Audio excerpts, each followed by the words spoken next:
Hello my beauties, अस्सलाम वालेकुम and welcome back to my YouTube channel. तो आज के लेक्चर में हम बात करेंगे कॉन्टोरिंग की और हाईलाइटिंग की। ठीक है, मेन हमारा जो आज का टॉपिक है वो है कॉन्टोरिंग क्यों की जाती है, ईच एंड एवरीथिंग इस वीडियो में हम आज जानेंगे। तो चलें स्टार्ट कर लेते हैं वीडियो। उससे पहले अगर आप चैनल पर न्यू हैं तो जल्दी से सब्सक्राइब कर दें, साथ में बेल आइकन को प्रेस कर दें ताकि आने वाले जितने भी लेक्चर्स हैं वो आप तक पहुंच सकें। जितने भी अभी प्रीवियस लेक्चर्स गुजरे हैं उनमें हम लोगों ने काफी सारे जो है वो आई मेकअप्स कर लिए हैं। मैंने सोचा थोड़ा सा आगे बढ़ते हैं, आई मेकअप्स तो साथ साथ चलते रहेंगे। तो अब हम लोग आ रहे हैं जी फेस मेकअप की तरफ। कंटोरिंग, हाईलाइटिंग, इसके अलावा जितने भी और फेस के फीचर्स को एनहेंस करने के लिए जो आर्ट किया जाता है मेकअप में, वो सारी चीजें मैं आपके साथ इंशाल्लाह वन बाय वन करके शेयर करूंगी। तो चलें स्टार्ट कर लेते हैं आज की वीडियो। तो भाई कंटोरिंग क्यों की जाती है, सबसे पहले तो हम लोगों ने ये देखना है कि कंटोरिंग की क्यों जाती है। जब हम लोग फाउंडेशन लगाते हैं अपने फेस के ऊपर, ठीक है, जब हम लोगों ने फाउंडेशन अप्लाई कर ली तो हमारा चेहरा जो है बिल्कुल फ्लैट हो जाता है, उसके ऊपर कोई भी कलर नहीं रहता, वो बिल्कुल एक कैनवस बन जाता है, क्लीन कैनवस। ठीक है, तो हम लोगों ने क्या करना होता है कि कंटोरिंग करके हमारे जो फीचर्स होते हैं उसको एनहेंस करना होता है। ठीक है, जैसे हमारी जो नेचुरल हमारा जो फेस होता है उसके ऊपर आपने देखा होगा कि जैसे ये हमारा फेस है, ठीक है, इसके बाद आपने देखा होगा कि हमारे कुछ एरियाज पर फेस पर कहीं पे कलर लाइट होता है, कहीं पे डल होता है, ठीक है, कहीं पे जो है वो बहुत ज्यादा डार्क होता है। तो उससे क्या होता है, हमारे फेस पे शेडोज बन रहे होते हैं जिसकी वजह से हमारे फेस के फीचर्स बनते हैं। लेकिन जब हम एक फाउंडेशन लगा लेते हैं तो हमारा चेहरा बिल्कुल इस तरह से क्लीन कैनवस बन जाता है, बिल्कुल उसके अंदर शेडोज खत्म हो जाते हैं। तो हम लोगों ने शेडोज जो है वो जनरेट करने होते हैं ताकि हमारे जो फीचर्स हैं वो एनहेंस हो सकें। ठीक है, तो आपने हमेशा याद रखना है कि कॉन्टोरिंग जो है वो हम लोग अपने फेस के ऊपर शेडोज क्रिएट करते हैं जिसकी वजह से हमारे फीचर्स जो है वो इनहेंस होते हैं। अब बात कर लेते हैं कि कंटोरिंग के लिए कौन कौन से प्रोडक्ट्स यूज किए जाते हैं। मार्केट में बहुत सारी टाइप की कंटोरिंग के लिए भी प्रोडक्ट्स अवेलेबल हैं, जिस तरह बहुत सारी फाउंडेशंस अवेलेबल हैं, बहुत सारी जो है वो आई शेड्स अवेलेबल हैं, बहुत सारे लाइनर्स अवेलेबल हैं। इसी तरह से कंटोरिंग करने के लिए भी जो आपको प्रोडक्ट्स अवेलेबल हैं वो बहुत सारे हैं। ठीक है, तो हम देख लेते हैं पहले कौन कौन से प्रोडक्ट्स अवेलेबल हैं। तो मार्केट में आपको क्रीम प्रोडक्ट्स मिलते हैं कंटोरिंग करने के लिए, इसके अलावा पाउडर प्रोडक्ट मिलते हैं कंटोरिंग करने के लिए, और लिक्विड जो है वो कंटोर प्रोडक्ट भी मार्केट में अवेलेबल है।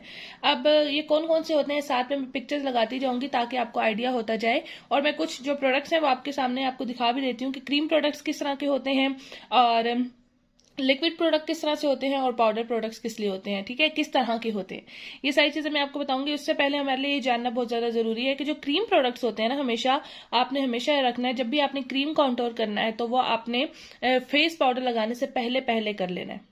यहाँ पे वक्त हुआ जाता है जी मेरे क्वेश्चन का। तो आप में से जो मेरे स्टूडेंट्स हैं, बल्कि मेरे स्टूडेंट्स ही वीडियोस वॉच कर रहे हैं, तो आप सबने मुझे बताना है कि सीटीएम क्या होता है। कमेंट सेक्शन में इसका जवाब जरूर दीजिएगा कि सीटीएम का क्या मतलब है।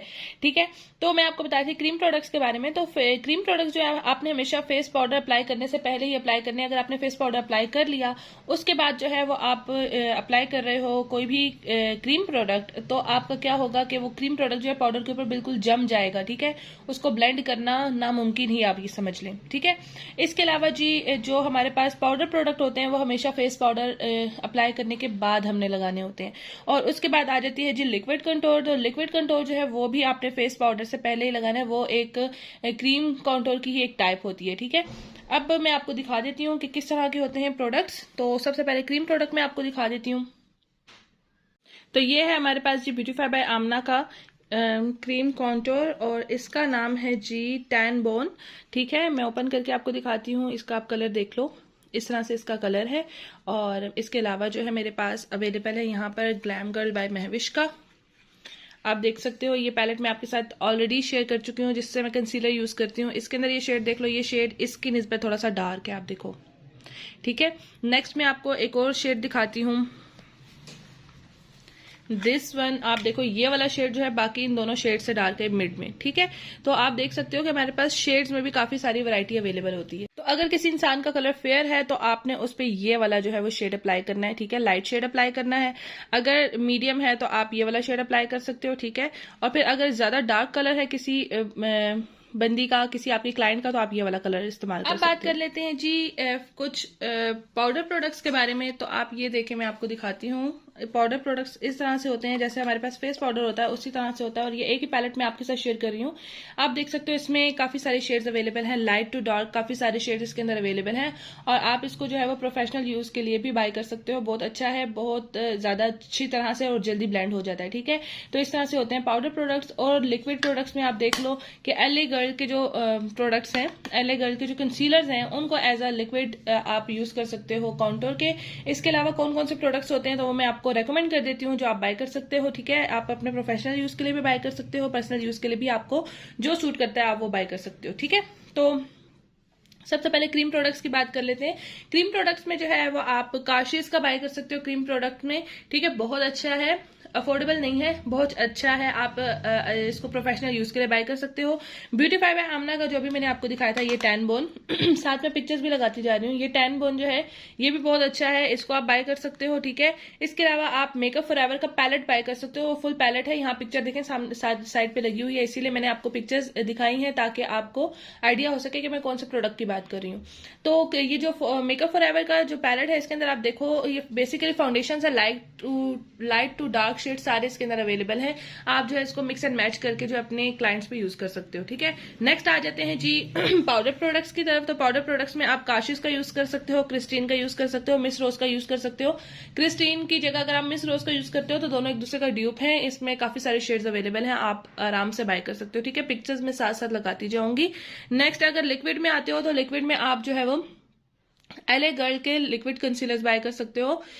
मुझसे एक कमेंट सेक्शन में पूछा था कि ब्राउन कलर का जो करेक्टर होता है एलए गर्ल का वो किस लिए यूज होता है, तो वो भाई कंटोरिंग के लिए यूज होता है। ठीक है, तो आपने हमेशा इस चीज को जहन में रखना है कि आपने अपने क्लाइंट के फेस कंप्लेक्शन के हिसाब से और उसकी स्किन टेक्सचर के हिसाब से या उसकी स्किन टाइप के हिसाब से प्रोडक्ट चूज करना है। अब वो किस तरह से करना है मैं आपको आगे बताती हूँ।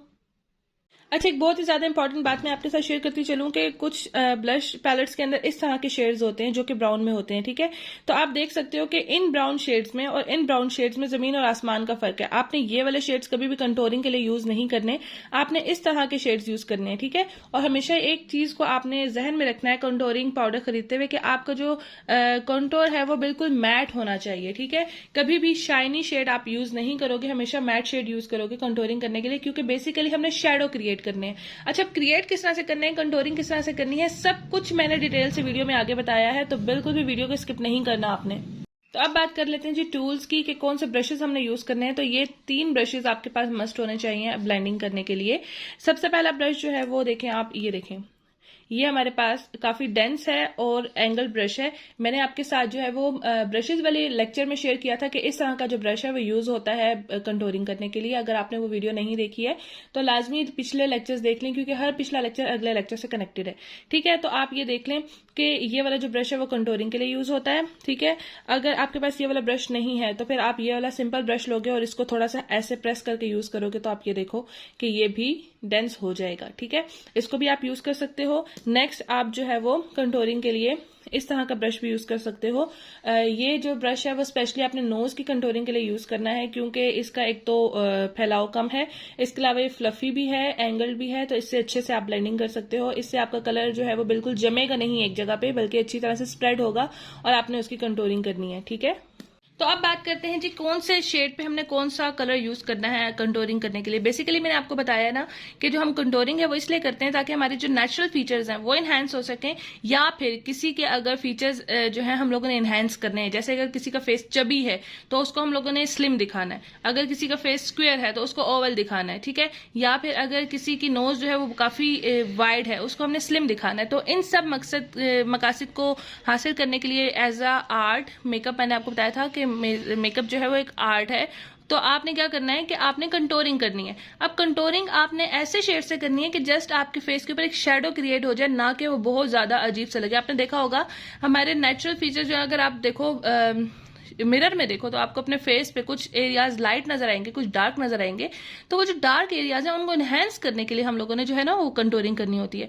तो हमेशा याद रखो कि जो फेयर टोन होती है ना उसके ऊपर आपने लाइट ब्राउन कलर की कंटोरिंग करनी है, लाइट ब्राउन शेड यूज करना है, लाइक दिस और दिस। ठीक है, आप ये शेड यूज कर सकते हो। अगर आपका क्लाइंट आइवरी शेड में है, आइवरी भी जो है ना वो थोड़ा सा फेयर शेड ही होता है, फेयर से थोड़ा कम, यानी मीडियम से फेयर के दरमियान का जो शेड होता है ना वो आइवरी शेड होता है। उसके लिए भी आप ये 3 कलर्स या ये वाला कलर यूज कर सकते हो। अगर आपके क्लाइंट का कलर जो है वो थोड़ा सा मीडियम है या बेज है, ठीक है, जैसा मेरा गंदमी रंग है आप देख सकते हो, उसके लिए आपने जो है ना इस तरह के शेड यूज करने हैं, लाइक दिस। ये जो 3 कलर्स हैं आप ये आराम से यूज कर सकते हो। अगर आपके क्लाइंट का कलर थोड़ा सा डल है, ठीक है, यानी डार्क में आता है, ब्राउन में आता है, तो आप फिर ये 3 शेड यूज कर सकते हो। ये तीनों डार्क शेड है और आप मिक्स एंड मैच करके भी कलर जो है वो बना सकते हो। आई होप सो आपको प्रोडक्ट्स की नॉलेज हो गई होगी, आपको टूल्स की नॉलेज हो गई होगी कि किस तरह से कौन से टूल्स, कौन से प्रोडक्ट्स, कौन से कलर्स आप जो यूज कर सकते हो। अब लेक्चर बहुत ज्यादा लंबा हो जाएगा क्योंकि अभी मैंने आपको डिटेल से बताना है कि हमने कंटोरिंग करनी किस तरह से है, फेस के हिसाब से, क्योंकि कंटोरिंग हमेशा फेस के हिसाब से होती है, हमेशा याद रखिएगा। हर एक पे एक ही कंटोरिंग नहीं होती है और हर एक पे एक ही कंटोरिंग किस तरह से करनी है वो भी मैं आपके साथ शेयर करूंगी, ठीक है। तो अभी लेक्चर बहुत ज्यादा लंबा हो गया है और मुझे इसको हाफ हाफ करके ही आपके साथ शेयर करना होगा। नेक्स्ट लेक्चर मैं आपके साथ जो है वो शेयर करूंगी जिसमें हम जो है वो डिटेल से बात करेंगे कि किस तरह से हम लोगों ने किस फेस के हिसाब से कौन सी कंटोरिंग करनी है। तो स्टे ट्यून्ड, आपने बिल्कुल भी नेक्स्ट लेक्चर को मिस नहीं करना, क्योंकि अगर आप मिस करेंगे तो मेन चीज आप जो है वो मेकअप से रिलेटेड खो देंगे। तो आपने इंतजार करना है और इसके अलावा नोट्स बनाने हैं। अगर आप कहोगे तो नोट्स मैं सोच रही हूँ आप लोगों के साथ जो है वो शेयर कर दूं इंस्टाग्राम पे। अगर आपने इंस्टाग्राम पे मुझे फॉलो नहीं किया, मुझे इंस्टाग्राम पे जल्दी से फॉलो कर लें। टिकटॉक अकाउंट पे भी फॉलो करना नहीं भूलिएगा और अपना ढेर सारा ख्याल रखिएगा, मुझे दुआ में याद रखिएगा। अल्लाह हाफिज।